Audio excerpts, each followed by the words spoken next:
This is FIMI X8 Mini, and today I'll show how you can change the map engine or the maps that you'll use while flying the drone. So those maps here on this, drone.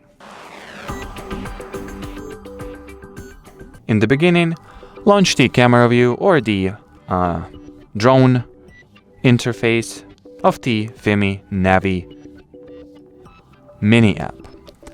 Then press this cog icon or tap on this cog icon to launch settings. Now select the last category on the left, and here you can switch your preferred map between Google Maps and Apple Maps probably, but to be perfectly honest with you, I have no idea what the A map actually stands for. But the selection is here. You can make a choice if you are not satisfied with either of those map engines.